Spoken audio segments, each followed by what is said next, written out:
लगभग 1150 ईस्वी में महोबा में बनाफर क्षत्रियों का उदय होता है।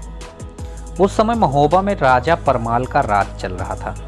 उसकी महारानी मल्हना बड़ी कुशाग्र बुद्धि की थी। बनाफर किसी राज्य के राजा या सामंत नहीं थे। उनकी आबादी कन्नौज राज्य के इटावा इलाके में बड़ी संख्या में थी। साथ ही देश के अन्य भागों में भी वे पर्याप्त मात्रा में थे। यह बड़े वीर, स्वाभिमानी व बलिदानी स्वभाव के भारतीय क्षत्रिय थे। घटना यूं घटती है कि कुछ बनाफर रात्रि में महोबा के राजा परमाल के किले के समीप रात्रि विश्राम कर रहे थे। करीब अर्धरात्रि में माड़वगढ़ का राजा करिया, जिसे कड़िया और करिंगा भी कहा जाता था, उन्होंने छापा मार युद्ध कर महाराज परमाल के किले के मेन गेट में हमला बोल दिया। करिया का उद्देश्य नौलखा हार व पारस पत्थर लूटना था। किले के मेन गेट पर या बाहर कोई संतरी या सैनिक सुरक्षा हेतु तैनात नहीं थे। इस मौके का फायदा उठाकर कड़िया की सेना ने, जिसका नेतृत्व स्वयं करिया कर रहा था, मेन गेट जो अंदर से बंद था, अतः करिया के सैनिक फाटक पर भारी प्रहार कर उसे तोड़ने लगे। यह दृश्य जब बनाफरों ने देखा तब राजा परमाल से उन बनाफरों का कोई परिचय नहीं था, न वह किले के कर्मचारी ही थे। तब उन पांचों बनाफर क्षत्रियों ने आपस में कहा कि हम किले के कोई कर्मचारी या सैनिक तो नहीं है, पर महोबा का जल तो पिया ही है। अतः जल की मर्यादा का ध्यान रखते हुए हमारा यह कर्तव्य बनता है कि हम महोबा के किले की सुरक्षा हेतु बड़े फाटक को तोड़ने से बचाएं। इतना निश्चित करते ही पांचों बनाफर वीर एकाएक फाटक पर प्रहार करते करिया के सैनिकों के हथियार व सेना के लोगों से तलवार व बर्छे छीनकर करिया राजा के सैनिकों पर इतनी मार काट की कि उसकी सेना को प्राण बचाकर भागते बना। करिया घोड़े पर सवार यह सब देखकर हैरान था, खासकर दो वीरों जिनके नाम जसराज और बच्छराज थे। उनको नजरों में चढ़ा लिया। इधर सुबह जब अंदर के संतरियों ने फाटक खोला तो देखा कि गेट के बाहर सैकड़ों सैनिक मृत पड़े हैं, उनके हथियार भी पड़े हैं। संतरियों ने यह खबर महाराज और महारानी को मल्हना को बताया तो वे बाहर आकर बड़े विस्मय में थे कि हमला किसने किया और गेट व महल की रक्षा किसने की। इतनी वीरता का काम किया। पास ही खड़े पांचों बनाफरों को राजा ने पास बुलाया तो जसराज और बच्छराज ने पूरी घटना बयान कर दी। यह सब जान राजा ने पांचों बनाफरों को पास बुलाकर उनकी बड़ी तारीफ की व उन्हें महल की रक्षा व सेना में बड़े ओहदों पर रख लिया। उन्हें रहने खाने के लिए वेतन का बंदोबस्त भी कर दिया।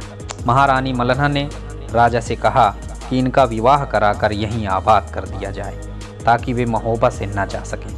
राजा ने रानी के सुझाव के अनुसार ही वासुदेव की दो पुत्रियों देवला और तिलका का विवाह क्रमशः जसराज का विवाह देवला से व बच्छराज का विवाह तिलका से कराकर किला झिंझावट जसराज को दे दिया तथा बक्षराज को किला सिरसागढ़ में बसा दिया। जसराज व बच्छराज दोनों सगे भाई थे।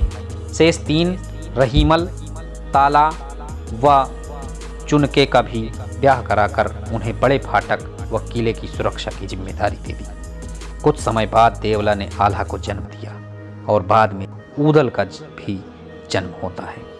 उधर बक्षराज की पत्नी तिलका ने भी क्रमशः लाखन व ढेवा को जन्म दिया। जब आल्हा 18 वर्ष के हुए तब ऊदल 12 वर्ष के थे। तिलका के भी दोनों पुत्र लगभग इसी उम्र के थे। आल्हा ऊदल की वीरता को देखते हुए किसी ने उन पर तंज कसा कि इतने वीर होकर भी अपने बाप का बदला नहीं ले पाए। स्मरणीय है कि माड़वगढ़ के राजा करिया की नज़र जसराज और बच्छराज पर थी ही, इसलिए मौका लगाकर करिया ने किला झिंझावट व सिरसागढ़ में सैनिकों सहित रात्रि में छापा मार हमला कर जसराज और बच्छराज को मार डाला और दोनों के सिर ले जाकर अपने किले में प्रवेश द्वार के ऊपर टांग दिया। जिस व्यक्ति ने आल्हा ऊदल की वीरता पर तंज कसा था, यह भी कहा कि इसकी जानकारी तुम अपनी माँ देवला से ले सकते हो। आल्हा ऊदल ने घर आकर माँ से जिद की कि उस घटना की पूरी जानकारी बताओ कि किसने उनके पिता की हत्या की और सिर काट कर ले गया। पुत्रों की जिद को देखते हुए देवला ने पूरी घटना पुत्रों को बता दी। आल्हा ऊदल ने सोचा, हमारे लिए यह बड़ी चुनौती है। इस जानकारी के बाद चारों बनाफर कुमार मौके की तलाश में थे कि कैसे करिया से बदला लिया जाए। एक रात अपने अस्त्र शस्त्र सहित महोबा के कुछ सैनिक लेकर अर्धरात्रि के समय चारों बनाफर कुमारों ने गोपनीय ढंग से करिया के किले पर छापा मार हमला कर दिया। फाटक पर तैनात सैनिक संतरियों को आनन फानन में मार काट डाला। गेट तोड़कर सब करिया के रंग महल में घुस गए और करिया से कहा, हम बाप का बदला लेने आए हैं। करिया यह सब देखकर हतप्रभ था। उसके केस पकड़कर सिर काट लिया और महोबा में अपने निवास के समक्ष बरगद के पेड़ पर लटका दिया। यह घटना जब महाराज व महारानी ने सुनी तो उन्हें बड़ी प्रसन्नता हुई। उन्होंने चारों कुमारों को बुलाकर बड़ी शाबाशी दी और अपने मन में यह निश्चित कर लिया कि ये चारों अपने पिता से भी बढ़कर बहादुर होंगे। पर राजपूत क्षत्रियों के ये हाल थे कि दिल्ली के राजा पृथ्वीराज से लेकर कोई भी राजपूत क्षत्रिय व राजागण इन बनाफरों को क्षत्रिय मानने को तैयार नहीं थे और ना ही बनाफर क्षत्रियों से रोटी बेटी के संबंध ही चाहते थे। वह उन्हें ओछी जाति बनाफर ही कहते थे। बनाफर इसे अपना घोर अपमान व चुनौती समझते थे। कहा भी गया है, यद्यपि जग दारुण दुखनामा पर सबसे कठिन जाति अपनाना।